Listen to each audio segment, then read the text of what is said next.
పొన్నాల గారు అప్పుడేనా? కేవలం ఆత్మాభిమానం కోసమే దెబ్బతినడం వల్లనే కాంగ్రెస్ నుంచి బీఆర్ఎస్‌కి చేరారు అనేసా మీ ఆ! స్టేట్‌మెంటా? మీరేమనుకున్నా హ్మ్. నేను ఆల్రెడీ చాలా స్పష్టంగా చెప్పాను. హ్మ్.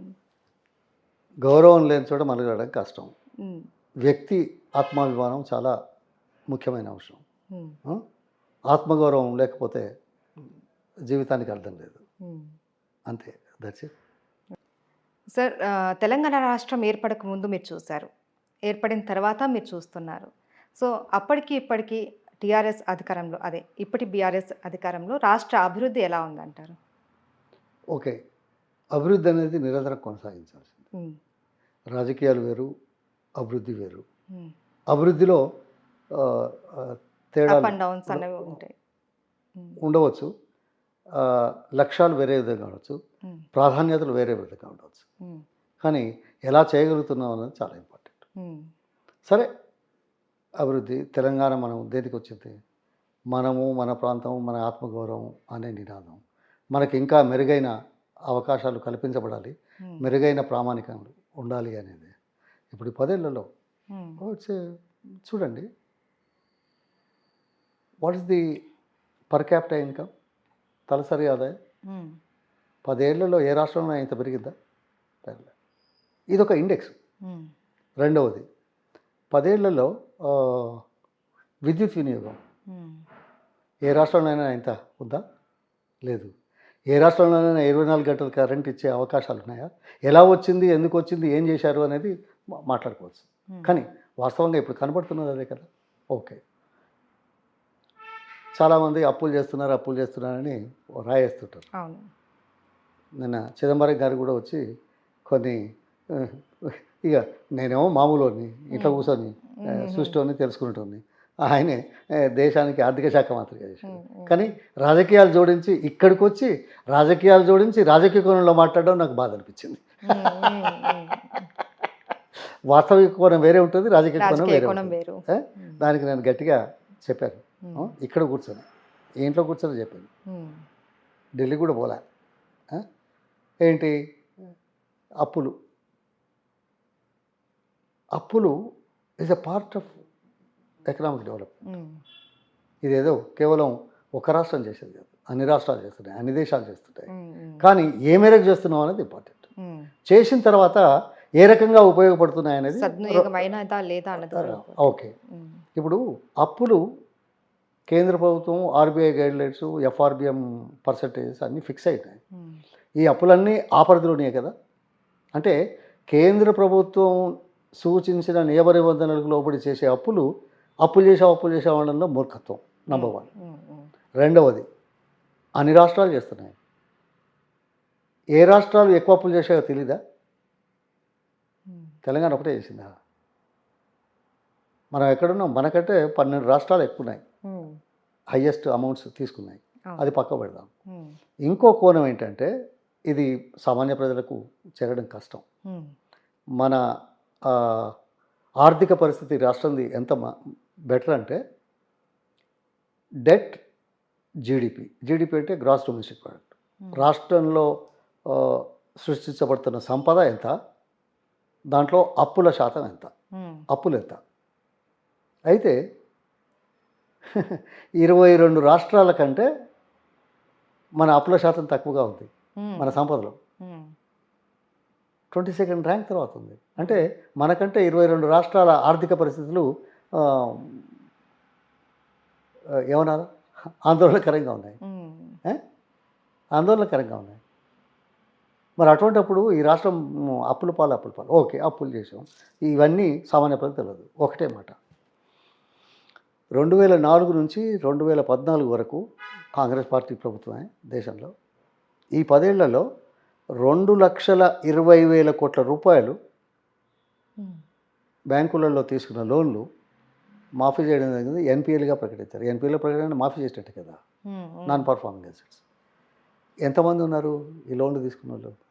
క్యాపిటలిస్టులు. 1000 మంది కూడా ఉండరు. 500 ఉంటారో, 300 ఉంటారో, 200. అంటే ఇంత తక్కువ మందికి 2,20,000,000 ఈ దేశం, ఈ ప్రజలు భరించగలిగారు. హ్మ్. మోడీ గారు వచ్చారు. చాలా చెప్పాడు. ఈ 9.5 ఏళ్లలో మోడీ గారు వచ్చిన తర్వాత ఇదే దేశంలో 14,60,000 కోట్లు ఎన్పిఎలైనాయి.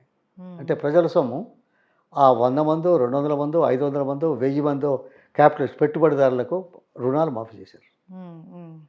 మీరు ఆలోచించండి. ఇది 220 అది 1460 18,80,000 కోట్ల రూపాయలు 1000 మందికి కూడా 1000 మంది కంటే తక్కువ ఉన్న పెట్టుబడిదారులకు లాభం చేశారు. ప్రజలు భరిస్తున్నారు, దేశం భరిస్తుంది. మీరు ఎంత అన్నారు కదా దేశంలో. ఇంకో పాయింట్ అక్కడ చెప్పడం మర్చిపోయాను. బడ్జెట్లో అప్పులు అన్నారు కదా, మనం 22వ స్థానం ఇదని. ఈ పెట్టుబడి వ్యయం అని ఉంటుంది. మనం ఆదాయం, రెవెన్యూ, ఖర్చులు, తర్వాత ముందు తరాలకు భవిష్యత్తుకు పెట్టుబడి పెట్టి వసతులు కల్పించడం, ఉపాధి అవసరాలు కల్పించడం పెట్టుబడి పెడతాం. ఈ పెట్టుబడి బడ్జెట్ చేయడం అంటే క్యాపిటల్ ఇన్వెస్ట్మెంట్ బడ్జెట్ ఇంగ్లీష్లో. ఇది ప్రతి రాష్ట్రానికి బడ్జెట్లో విశ్లేషిస్తాం. సగటున దేశంలో అన్ని రాష్ట్రాలది కలిపితే 12% మాత్రమే. 100 రూపాయలు వస్తే 12% మనం పెట్టుబడి పెడుతున్నాం. కానీ తెలంగాణలో నంబర్ 1 ఇన్ ద కంట్రీ 18% పెడుతున్నాం. అంటే ముందు తరాలకు లాభం జరగడానికి, ఉపాధి కలగడానికి, అవకాశాలు సృష్టించడానికి పెట్టుబడి వ్యయం కూడా హైయెస్ట్. దాన్ని how can you say Chidambaram? ఆ మాటే అన్నాను. అది కాకుండా ఇప్పుడు నేను ఎందుకు అంటున్నా అంటే చిదంబరం గారు ఒక తెలంగాణలో ఒక్కో మనిషి మీద ₹1,00,000 అప్పు ఉందని కూడా అవును, మనిషి మీద ₹1,00,000. దేశంలో ఎంత ఉంది? ఈ మధ్య మోడీ గారు ఎంత అప్పులు చేశారు? అమెరికా బడ్జెట్ తెలుసా? ఎంత అప్పులు చేస్తారు? కెనడా అప్పులు తెలుసా? చైనా ఎంత అప్పు చేసిందో తెలుసా? జపాన్ ఎంత చేసిందో తెలుసా? మాట్లాడతాడా? చర్చకు రమ్మన్నా. ఇప్పుడు ఓట్ల కోసం ఈ పూట వచ్చి మాట్లాడే విధానం ఏదైతే ఉందో, మనిషికి ₹1,00,000 ₹1,00,000 అప్పు. కానీ మన సంపద ఎంత? మన సంపదలో అది ఎంత? ఎన్ని రాష్ట్రాలు ఎట్లా ఉన్నాయి? ఈ రాష్ట్రం ఎట్లా ఉంది? మెరుగ్గా ఉందా లేదా? అది సమాధానం చెప్పాలి కదా. ఆయన చెప్పడు. ఇది రాజకీయ కోణం. ఏది? ఏనుగు 9 మంది గుడ్డోళ్ళు వాళ్ళ అవసరాల కోసం, సరే గుడ్డి కాకపోయినా గుడ్డిగా ఉండి ఏనుగు ఇట్లా ఉంది అని మాట్లాడతారు. 9 రకాలుగా 9 రకాలుగా మాట్లాడినా ఏనుగు ఎరిగే కదా. అది మీకు తెలుసు, నాకు తెలుసు. విశ్లేషిస్తే చెప్పేవాడు తన కోసం మభ్యపెట్టడం కోసం చెప్పేది ఒక కోణం. కళ్ళుండి కూడా గుడ్డివాడిగా నటించేది. అదే చిదంబరం చేసిన ప్రయత్నం, అదే రాజకీయాల్లో చేస్తున్న ప్రయత్నాలు. ఇప్పుడు అర్థమైంది అనుకుంటా. అయితే ఇక్కడ నేనేమంటున్నాను, అప్పులు చేశారు ₹1,00,000 మీరు వెంటనే అనేశారు. Yes, it's fact.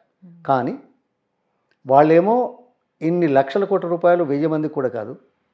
ఇక్కడ ఈ రాష్ట్రంలో ప్రజల సొమ్ము ఎక్కడ పోతున్నది? 71 లక్షల మందికి రైతు బంధు ముడుతుందా? 48 లక్షల మందికి పెన్షన్లు వస్తున్నాయా? అంటే 70 లక్షల కుటుంబాలు, 40 లక్షల కుటుంబాలు, 1,10,00,000 ఇదే అయింది. 30 లక్షల కుటుంబాలకు కేసీఆర్ కిట్స్ వస్తున్నాయా? ఇంటికి చేరుతోందా? తర్వాత ఇది 30,000 ఏది మన షాదీ ముబారకు, కళ్యాణ లక్ష్మి చేరుతోందా? ఈ రకంగా ఏదైనా రాష్ట్రంలో ఉందా? వేరే రాష్ట్రాల్లో? అంటే ఈ రాష్ట్రంలో ప్రజల సొమ్ము ప్రజలకు చేరవేయడానికి చేసే ప్రక్రియలో ఈ ప్రభుత్వం చేస్తున్నది అనే నగ్న సత్యాన్ని గుర్తిస్తే గుడ్డోళ్ళలాగా ఏనుగును పట్టుకొని రాజకీయ కోణంలో మాట్లాడే దౌర్భాగ్య పరిస్థితి రావు. అందుకే వాస్తవాలను చర్చిద్దాం. ఓకే, నేను పార్టీ మారినంత కాదు, నేను పార్టీ మారినా మారకున్నా వాస్తవాలు మారతాయా? గుడ్డోనిగా మాట్లాడదలుచుకుంటే మారతాయి. నేను గుడ్డోని కాదలుచుకోలేదు, అంతే తేడా. అది అండ్ మీరు మధ్యలో అన్నారు కర్ణాటక కాంగ్రెస్ అక్కడే అధికారాన్ని ఇక్కడ చలాయించాలని చూస్తున్నాడు రేవంత్ రెడ్డి అని. మెయిన్ ఏంటంటే అక్కడ నుంచినే ఇక్కడ కాంగ్రెస్ పార్టీకి ఫండ్ వస్తుంది కర్ణాటక నుంచి అనేసి ఒక టాక్ ఉంది. ఒకవేళ ఆ ఫండ్ తోటి ఒకవేళ కాంగ్రెస్ పార్టీ అధికారంలోకి వస్తే కర్ణాటక పెత్తనమే ఇక్కడ కూడా నడుస్తుంది. అలా నడిచింది అని అనుకోండి, ఐటీ శాఖ మళ్ళీ ఇప్పుడిప్పుడే అభివృద్ధి చెందుతూ బెంగళూరు కన్నా టాప్ పొజిషన్లోకి వెళ్తుంది. సో మళ్ళీ ఐటీ శాఖ మళ్ళీ డౌన్ అయ్యే ప్రమాదాలు కూడా ఉన్నాయి. అవునా కాదంటారా? ఎవరి అభిప్రాయాలు, ఎవరి ఊహలు, ఎవరి అనాలిసిస్ వాళ్ళకే ఉంటుంది. కానీ సరే, డబ్బులు ఇస్తున్నారు, ఇది అది, రాజకీయాల్లో డబ్బు ప్రాధాన్యత ఏందో నేను చెప్పాల్సిన అవసరం లేదు. చెప్పినా చెప్పకున్నా ఒప్పుకున్నా ఒప్పుకోకపోయినా ప్రభావాలు కనపడుతున్నాయి. ఉమ్, అది నగ్న సత్యం. అటువంటిప్పుడు ఎక్కడి నుంచి వచ్చింది దానికి అర్థం ఏమిటి? ఉమ్, ఉమ్, ఉమ్, అంతేనే కదా? ఆ, ఇది ఏదో బదనాం చేయడానికి చేసే కార్యక్రమాలు, లేకపోతే ఇంకో రకంగా ఇన్ఫ్లుయెన్స్ చేయడానికి వాళ్ళు అది కాదు. ఇప్పుడు కొత్తగా లేలే ఇవాళ కొత్తగా 70 రోజు ఇచ్చారని వాళ్ళకి దాసోహం చేస్తారా ఎవడన్నా? ఉమ్, గతంలో ఖర్చులు కాలేదా? గతంలో రాలేదా? ఇవన్నీ ఒకరిని బదనాం చేయడానికి చేసే కార్యక్రమం. ఎందుకంటే ఐటీలు పోతాయేమో, ఈటీలు పోతాం. ఐటీ పెట్టుబడి పెట్టేటోడు నీకు ఎన్ని లక్షల వాడిచ్చినా వీడిచ్చి చదువుతాడా, లేకుంటే ఇక్కడ మంచిగా ఉందని చూస్తాడా? ఉమ్, ఈ రాష్ట్రంలో వచ్చే ఇన్సెంటివ్స్ మంచిగా చూస్తాడా? చెప్పండి అమ్మా మీరే. Simple. Um, A IT company అయినా, ఏ కంపెనీ పెట్టుబడి పెట్టేవాడు దేనికోసం చూస్తాడు? వాతావరణం, ఏది మౌలిక కార్మిక సమస్యలు లేకుండా ఉండడం, వసతులు. తర్వాత జియోలాజికల్ ఇది వాతావరణం, పెట్టుబడి పెట్టే వాళ్ళకి ఇచ్చే ప్రోత్సాహకాలు, తర్వాత సమాజం, ఇన్ఫ్రాస్ట్రక్చర్, ఇవన్నీ చూస్తారు. కానీ ఓహో డీకే శివకుమార్ ఇచ్చాడని వస్తారా? లేకుంటే డీకే శివకుమార్ ఇచ్చాడు కాబట్టి మేము కొంచెం వెళ్ళిపోదాం అనుకుంటారా? ఇవన్నీ ప్రజలను గోలు తిప్పేందుకు ఎలక్షన్లో, అంతే తప్ప వేరే ఏం లేదు. వేరే ఏం లేదు. అరే దురదృష్టం. ఎందుకంటే రకరకాలుగా చెప్పుకొని పబ్బం గడుపుకోవాలా? వాస్తవాలతోటి ప్రజల ముందుకెళ్ళే ధైర్యం లేని వాళ్ళు చేసే పని ఇది. అంతే కదా? అదే. ఒకవేళ కాంగ్రెస్ అధికారంలోకి వస్తే పొన్నాల గారి రియాక్షన్ ఎలా ఉంటుంది? రియాక్ట్ అవ్వడం ఏంటి? అంటే అక్కడ నుంచి ఇటు వచ్చారు. కాదు అవును, అక్కడి నుంచి వస్తే ఏముంది? నేను ఎందుకు వచ్చానని చెప్పాను. అధికారం కోసం వచ్చానని చెప్పలేదే. పదవి అడిగానని వచ్చానని చెప్పలేదే. నేను అడగట్లేదే. వాళ్ళు వస్తే ఎలా ఉంటుంది అనేది వాళ్ళు వచ్చినా కాదు. 40 సంవత్సరాల్లో 50% సీట్లు రాని వాళ్ళు, చెన్నారెడ్డి, రాజశేఖర రెడ్డి లాంటి వ్యక్తిత్వాలు కలిగిన నాయకత్వాలున్న నేపథ్యంలో రాని వాస్తవాన్ని అర్థం చేసుకుంటే దోకేవాజు మనులతో ఇప్పుడు ఒక మాట మాట్లాడేతోటి అవగాహన లేని వాళ్ళు, అనుభవం లేని వాళ్ళు, అహంకారంతో మాట్లాడే మాటలకు ఈ రాష్ట్ర ప్రజలు మొగ్గు చూపుతారని ఎవరు అనుకుంటే, నేనంటే మళ్ళీ రాజకీయ కోణం అవుతుంది.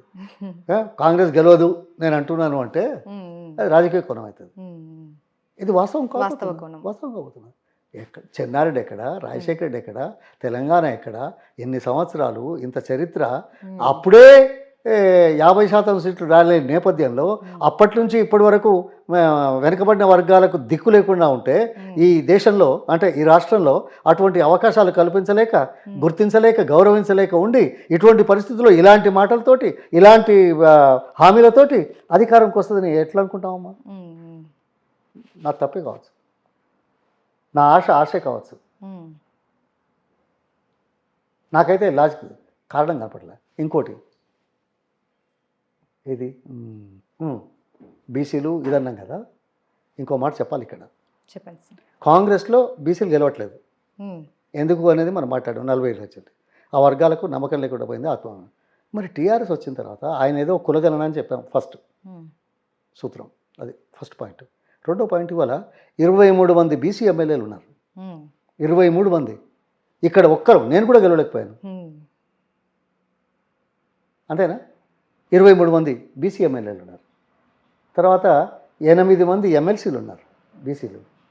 5 బీసీలకు రాజ్యసభ ఇచ్చారు. 55 కార్పొరేషన్లలో బీసీలు ఉన్నారు. చరిత్రలో ఎప్పుడైనా కాంగ్రెస్ పార్టీలో ఇలా జరిగిందా? ఇవన్నీ చూసే కదా మహానుభావుడు బీజేపీ, బీసీ ముఖ్యమంత్రి, బీసీ ముఖ్యమంత్రి, బీసీ ముఖ్యమంత్రి. ఇప్పుడు యాదకి వచ్చింది. ఓట్లు కావాలి కదా, 10 రోజులే, తర్వాత దేవుడు ఎరుగు. అంతే కదా? ఇగో వాస్తవాలను గుర్తించాలి. అందుకోసం అదే వాళ్ళు వచ్చే అవకాశం లేదు. ఇది నా అభిప్రాయమే ప్రజాభిప్రాయంగా మారబోతున్నది కూడా చెప్తున్నా. అది రేపు డిసెంబర్ 3 తేలిపోతుంది.